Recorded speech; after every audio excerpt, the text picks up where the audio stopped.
Hello to all our listeners. We welcome you to yet another exciting episode of The Bigger Picture, EcoSpa's very own podcast series, where we chat up with experts and renowned personalities in the field of economics about various social, political, and economic issues of importance.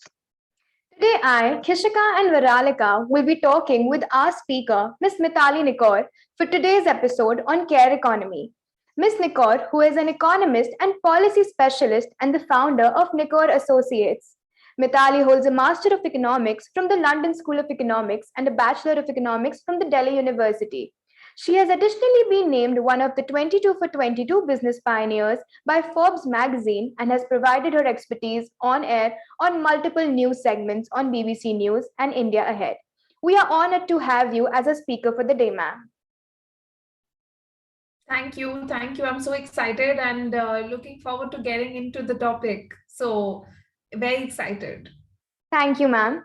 To familiarize our audience with today's topic, care work is categorized extensively as work and relationships that are essential for the well being, government assistance, support, and assurance, surprisingly youthful and old, capable, disabled, and frail. This definition might appear to be expansive, however, care at its core is an exceptionally essential human need. Whether or not we know it, everybody takes part in it, providing consideration work, paid or unpaid, and in getting care consistently. Now, beginning with our session, ma'am, as you must be knowing that India spends less than 1% of GDP on care work infrastructure and services, including pre-primary education, maternity, disability and sickness benefits, and long-term care as per the International Labour Organization. Why, according to you, must India recognize and invest in care work? So,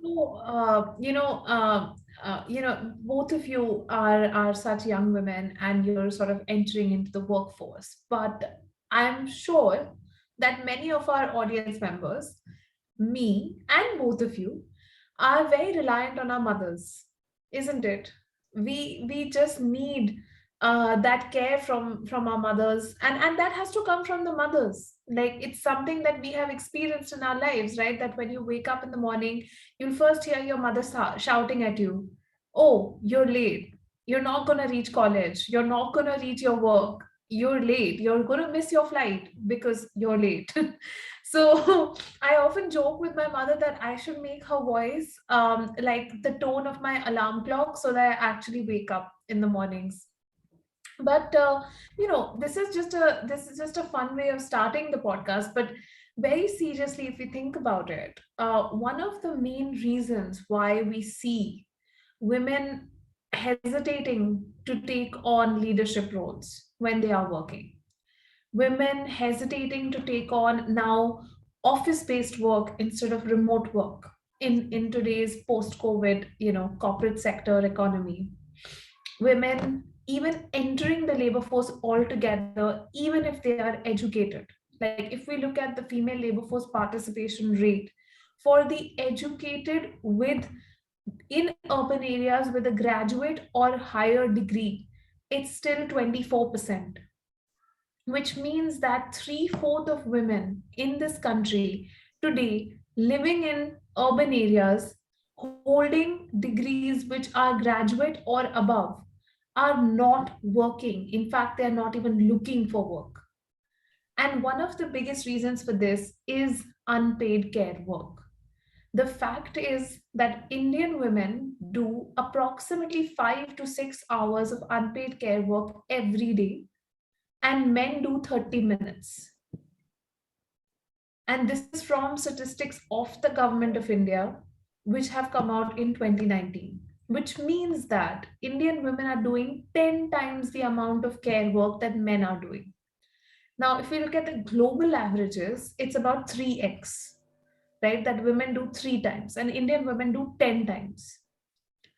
And this is why, care work has now become, I mean, it should be something that people do out of love, taking care of your family members, taking care of your children, taking care of the elderly persons in your house, taking care of running your house, having setting up your home or maintaining your home. But if all of that falls on only one person in the household. And that one person is the one designated to do it because of their gender. Then how is that fair? How is it fair that two people who've received the same education and upbringing their whole life, just because they get married, happen to suddenly take up such different roles and such different expectations are placed on them? Because when they start their life together, the wife is expected to take a step back in her career.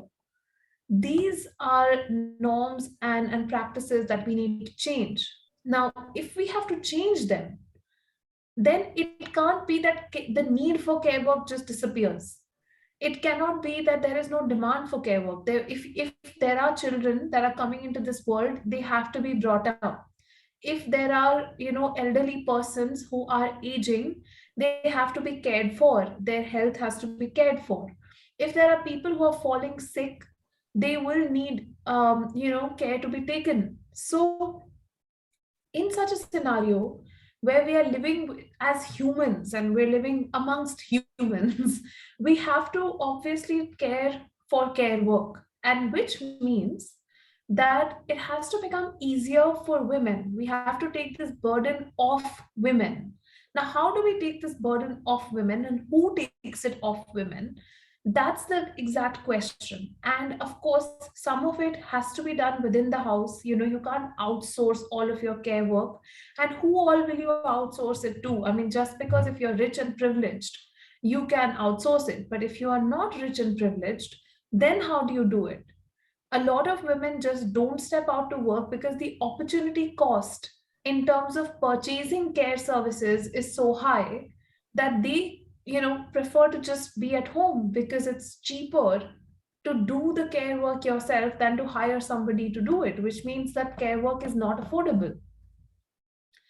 Therefore, what we need is, of course, a change in mindset so that men, of course, take the responsibility as well. But on top of that, you also need to have affordable care services. Affordable care services for childcare, for elderly person care, for care of those who require health, long-term care, for example, those with health conditions, so that it's not only women as the default who have to then give up their work and opportunities for their growth, and they can participate in the productive economy. And what the second coin of this, the second side of this coin, is that when you invest in care services as a government or as a private sector agency, you end up creating jobs, because you will obviously not do unpaid care work, you will do affordable but paid care work. And when you are creating jobs, you are creating growth, you are creating employment, you are creating inclusivity in the society. So as a result, we can achieve a much higher GDP. Care work is actually the key to India's growth in the future. Well, ma'am, that's indeed true. Now, most of the care work done around the world is unpaid and done by women and girls, often from marginalized community. The amount of time women spend doing unpaid caregiving in comparison to men has profound impacts on economic inequality across gender. What are your views on this? So I think some of it I already alluded to in my previous answer, which I definitely talked about. But I think if we just break it down in terms of the hours of a day of a woman typically versus a man, we can see that, of course, a disproportionate amount of time is spent on care, but it's not as though the rest of the time is spent working outside the home. In fact, if you look at the results of the time use survey, while men are working, women are doing housework. And the leisure, the amount of time spent on leisure, the amount of time spent on sleep, the amount of time spent on recreation is the same between men and women. And that's interesting, because what it's sort of telling you is that it's not that women want to substitute leisure for work. That leisure time is still spent, maybe it is spent with the men itself, which is why it's so similar. But they want to substitute unpaid work for work, for paid work. And that's exactly why unpaid work is such a big barrier to women's labor force participation, because you're not able to free yourself from that daily grind. And what is interesting, I mean, I saw this movie recently and I really recommend, I literally feel like everyone in the world should watch that movie. It's called The Great Indian Kitchen, and it's a Malayali movie, and it's on, it's on Amazon Prime. But it very painstakingly takes you from, through the day of this woman. And she starts off with, filling the water, then, bringing in the milk, then, cooking breakfast, then she moves to cooking lunch, then she moves to cooking dinner, then she moves to cleaning up that whole kitchen where she's been cooking all day, then she cleans the entire house in the afternoon. It's continuous, right? So she doesn't sit, and it's like one, two, three, one after another. And all she wants to do is to become a dance teacher, but she can't do that because there's nobody who can actually help her. And that's exactly representative of, the situation with women who are in the middle class, or women who are definitely not able to afford support for care services. Yes, ma'am. Actually, this I think most of our audience, along with me, I think we really reached out to the story, especially the way you described it. And I personally feel that it is an issue that goes unrecognized by most families, especially in India. So, ma'am, just adding on to it, as we know, the pandemic, the COVID-19 pandemic, was a wake-up call to move towards the care job workers. Once we realized that how much we are dependent on them. So, Hmm. how do you think that the COVID-19 pandemic has transformed the landscape of jobs and the job market in the Indian economy? So, if we think about it, of course, there are various segments of the economy, right? So when we say Indian economy, it's a very large term. So let's think about it like that. First, you have, in urban areas, the most obvious thing that many people who are in your college or in our circles will relate to is the corporate sector, right? Which is Right. an urban, formal kind of enterprise. In the corporate sector, what we are seeing is, of course, there was a huge transition almost overnight to working from home and remote working. And now, as fast as that transition happened in March 2020 towards working from home, in March 2022, where we are sitting, 2 years later, it's as fast in terms of companies forcing their employees back to work. Now, in both the instances, women are disproportionately impacted because when the transition happened towards a complete national lockdown, most urban women who are working in corporate sector and rely on care support systems like domestic help, etc., were left without any support. So while the men, there were all of these news reports and articles, oh, men are doing 2 more hours of care work at home. They are now helping in the house. Firstly, it's your house. What do you mean by helping? It just doesn't make sense to me. But second, it as fast as that came in, like in March or April 2020, by May 2020, the men were back to sitting on the sofa and watching cricket the minute the cricket came back on. Uh, and women were left to keep on doing the work, and therefore there was this whole demand that let's bring the domestic help back, because at the end of the day, unpaid care work gets transferred from one woman to another woman. It's never the men who are taking it. So it's getting transferred from one woman who's the more privileged or rich woman to a poorer woman who has to work as a domestic help, right? So it's always that kind of a transfer. It never transcends the gender barrier.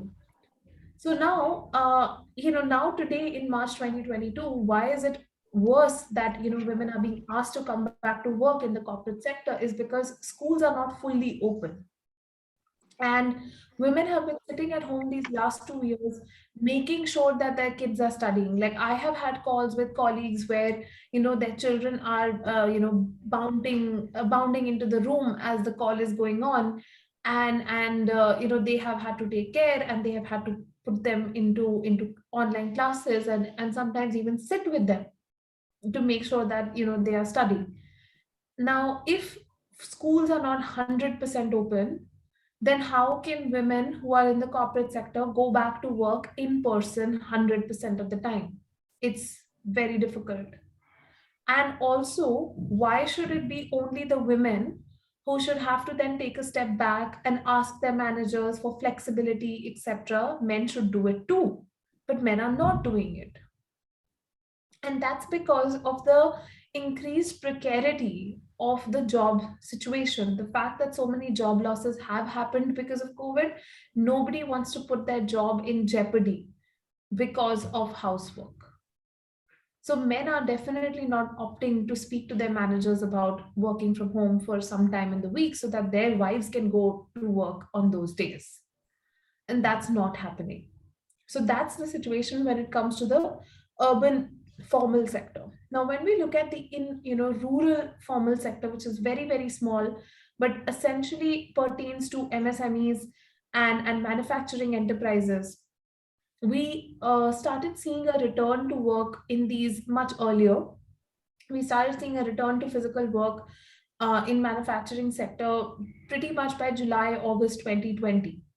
But it took a long time for women to come back to work in manufacturing sector. Now that is happening, and the main impact when it comes to care work over there is that a lot of care services which were available pre-COVID, like creches, etc., which had started coming up in these areas very, very sparsely and scantily, they are completely shut even now.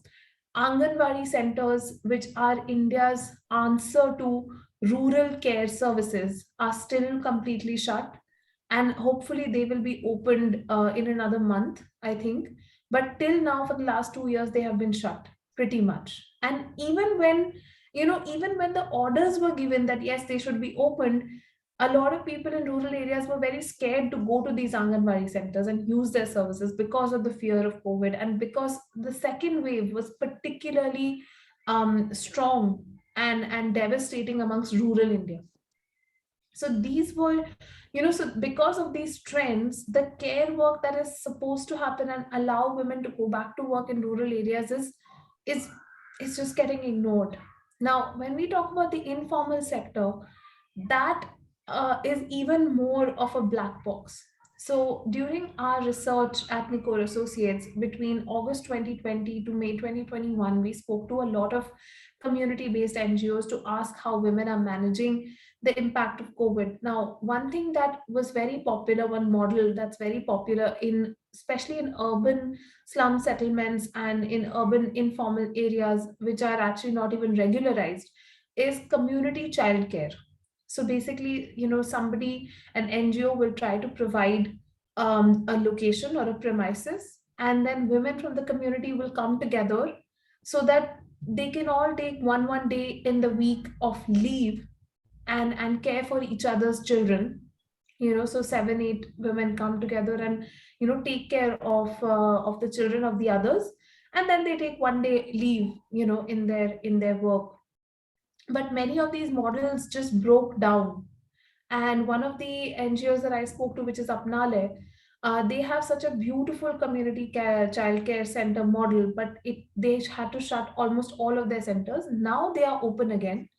So during COVID, it was a complete breakdown of these centers, and as a result, a lot of women who were working in informal jobs as domestic help, as in salons and beauty parlors, etc., which are the two main employers of urban informal work, which is beauty parlors and domestic help, and sometimes in hospitality, all of them faced a job crunch. And even today, because of the fact that mobility is very difficult for women who work in these sectors, and it takes a lot more time for them to commute, they have had to make a lot of compromises in where to work because of their care work burdens.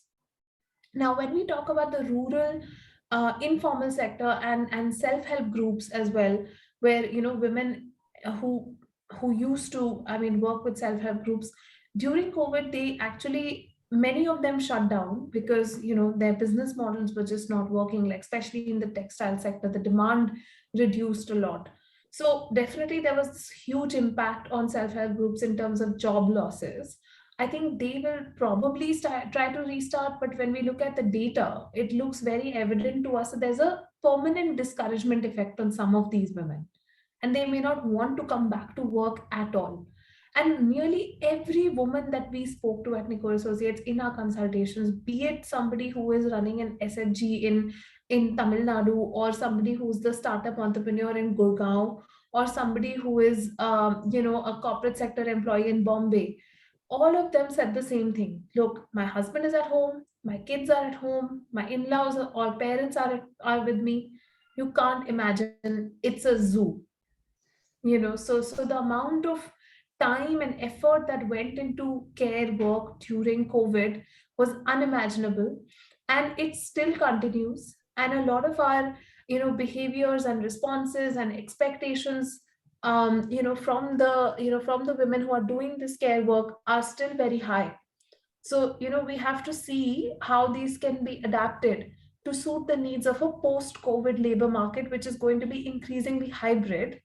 But also the risk is, in a hybrid kind of setup, that if women increasingly opt for flexible work, and if women increasingly opt to be virtual versus men who happen to be sitting in the office, is there going to be a tiered system that then emerges, which disadvantages women because they choose to work flexibly and remotely?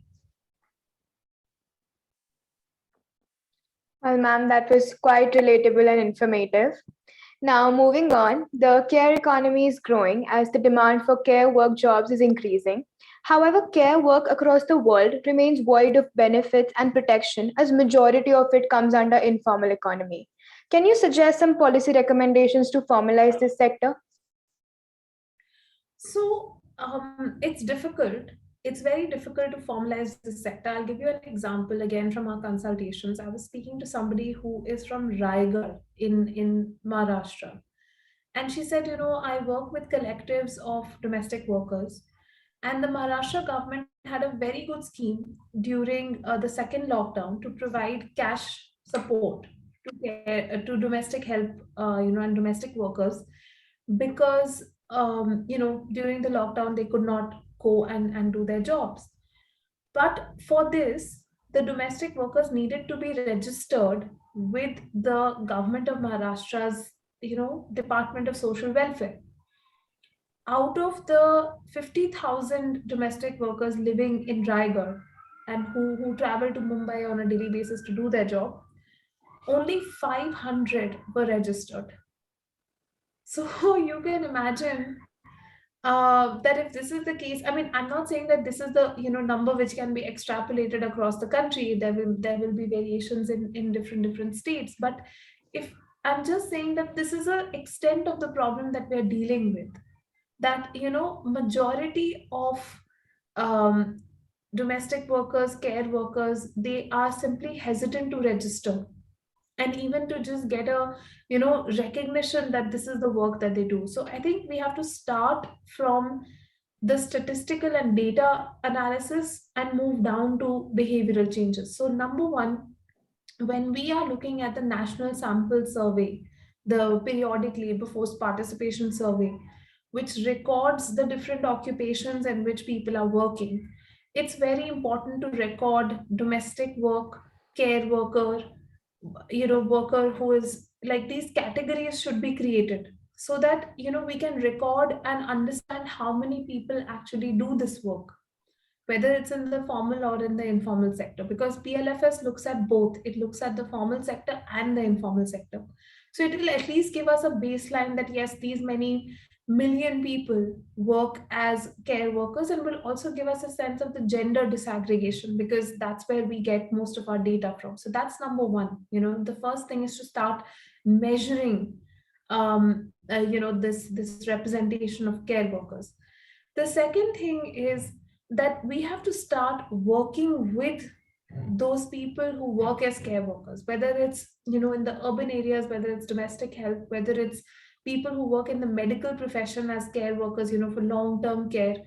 And we have to start working with people who are working in rural areas as care workers, because I mean they are also there, right? Midwives, etc., are care workers. And then those who are working with anganwadis, many of the women who work with anganwadis as ashas, ANMs, and auxiliary nurse midwives, they are all care workers. So we have to start working with this entire lot of women and giving them this sense that they belong to a profession, that they are not volunteers, that they are not that they are actually workers. And that will actually start with recognizing ashas, ANMs, and anganwadi workers as workers and not volunteers. Because today, if you look at the law and also the scheme formulation for the National Health Mission, and also for asha workers, they are considered as volunteers and they are given stipends. They are not considered as workers and given salaries. So we need to change that legal recognition and call them care workers. The third thing is to raise awareness and engage men and boys. We can't change attitudes if we can't make men responsible for care work. Now that can't be done through a law. I mean, much as I want, I can't pass a law to say that my husband should do as much care work in a day as I should. So much as I want. I mean, if I was the president of a country, I would probably have a law like this.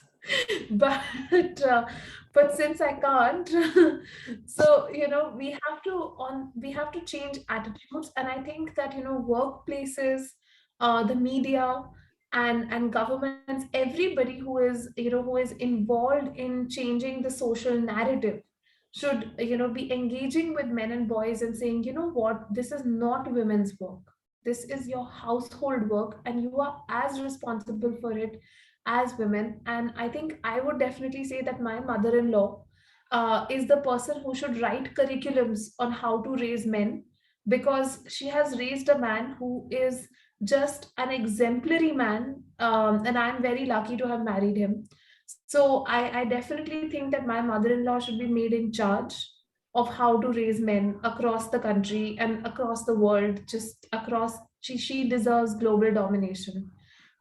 So this, but this is how we need to change, right? All of us, when we become mothers, or when we have friends who have children, we have to counsel them and say, this is how you should be raising your sons. So having this conversation only in circles which involve women is also problematic, because of the kind of backlash and trolling that I've also got whenever I've written about unpaid work and men doing unpaid work. I've been trolled on Twitter, on Facebook, for writing these things. So and been called words like feminazi, which are so inappropriate. So so it's about changing these attitudes and being vocal, and having role models, like, say, I mean, a lot of role models can be there, men who are doing housework, and they should share those stories, so that other men also feel inspired. I really think that that is the one way of changing the conversation. And yeah, I think in terms of, I mean, this is of course things that different governments, etc., can do, but the specific thing that the central government can do is to invest much more in care services, is to invest in setting up childcare centers on public private partnership modes, is to invest in setting up infrastructure for care, you know which is something that probably only the central government and at max state governments can do. And private sector has a huge role to play. Private sector has a huge role to play as a partner to create this infrastructure, and also as a partner to implement this delivery of care, and also as an employer for their own employees. It's important for private sector to step up and step in. Ma'am, thank you so much. I think these were really insightful answers. And I believe that anyone who even watches, some portion of this talk would take a lot from it. And I feel especially women, like especially as a woman and as a female, I feel that the topics that were discussed, I felt very connected to those. And I believe I don't believe, I hope that it's the same for most of our audience. So I believe after listening to this entire session, people take more interest in this topic that usually goes unrecognized. And I do hope that people understand the importance of this topic. Absolutely. And that brings us to the end of this podcast. Thank you very much to our listeners for tuning in. Don't forget to check out our Instagram and LinkedIn pages for exciting economics oriented content. And we'll be back very soon with another episode of an enriching economic perspective from yet another brilliant mind.